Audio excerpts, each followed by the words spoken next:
All right, let's jump right in. We're going to go back about 800 years to meet a thinker who didn't just have a few good ideas. No, he built arguments so solid, so powerful, they actually helped shape the world we live in today. And he was a quiet monk who, believe it or not, kind of ended up arguing with everyone. So get this, the nickname for this absolute genius, the dumb ox. Yeah, seriously. His classmates thought he was slow just because he was this big, quiet guy who didn't say much. But his teacher, he saw what was really going on. He knew that this dumb ox was about to make some serious, world-changing noise. So that's the real puzzle here, isn't it?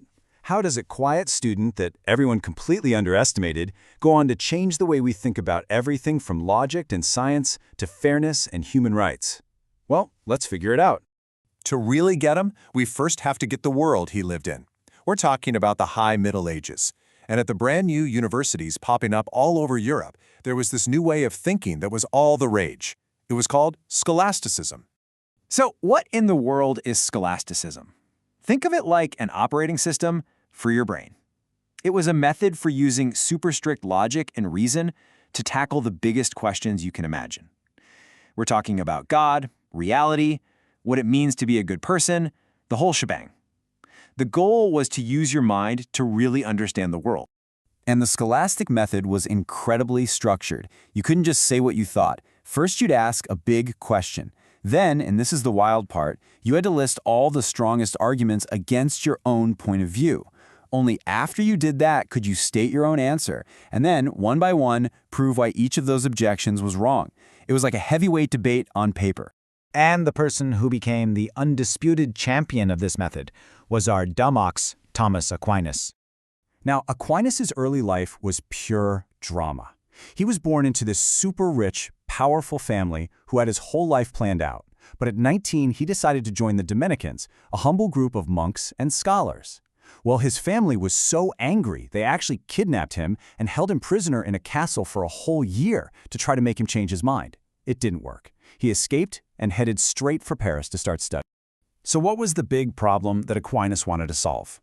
Well, he walked right into the middle of this massive intellectual battle that was splitting the academic world in two. See, on one side, you had reason. That's the world of logic, science, and stuff you can see and measure. And on the other side, you had faith, the world of belief, scripture, and revelation. And for most people at the time, these two things just could not mix. You had to pick a side. But Aquinas came in with this totally groundbreaking idea.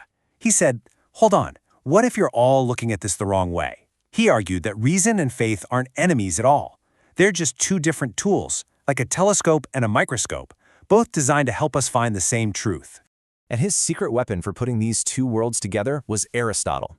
The books of this ancient Greek thinker, which were all about logic and observing the natural world, were just being rediscovered.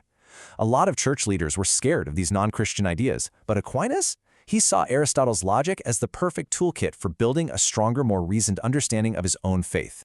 So, armed with this incredible toolkit of faith plus reason, Aquinas got to work, building some of the most influential ideas in the history of Western civilization.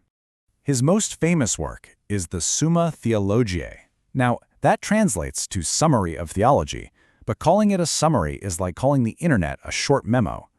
It's a gigantic collection of arguments that uses that scholastic method to tackle hundreds of questions about, well, everything.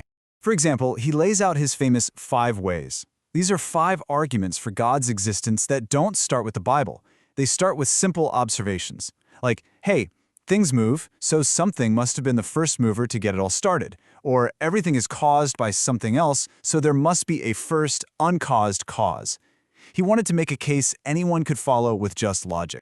Then there's another one of his huge ideas, natural law. Aquinas argued that every single person has a kind of built-in moral compass. He believed that by just using our ability to reason, we can figure out a basic, universal code of right and wrong that applies to everyone, everywhere, no matter their beliefs. For example, we can all reason that protecting life is a good thing, or that finding the truth is better than being ignorant. These aren't just opinions. Aquinas said they're fundamental goods that help us thrive as human beings. And this idea, it would go on to be a real game changer. So, okay, why are we still talking about a monk from the 1200s? Because his ideas didn't just stay in the past. They became the actual foundation for a lot of the world we live in right now. Remember that whole scholastic method of debate? Posing a question, looking at objections, defending your thesis? That became the blueprint for how modern universities work. The entire academic system has its roots right there. And by insisting that we should use logic and observation to understand the natural world, he helped create a culture where science could really take off. He showed people that you didn't have to be afraid of facts. They could actually strengthen your worldview.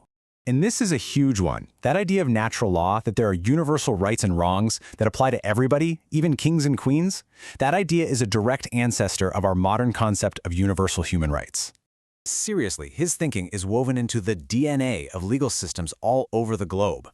The idea that laws have to be fair and reasonable to be legitimate, you can trace a lot of that right back to Aquinas. His influence is everywhere, even when we don't see it. So, in the end, the dumb ox absolutely did bellow, and his voice filled the world. He proved that reason isn't the opposite of belief, it can be its greatest partner. And maybe most important, he showed that a well-reasoned, logical argument might just be the most powerful tool for changing the world. Which really just leaves us with one last question to think about.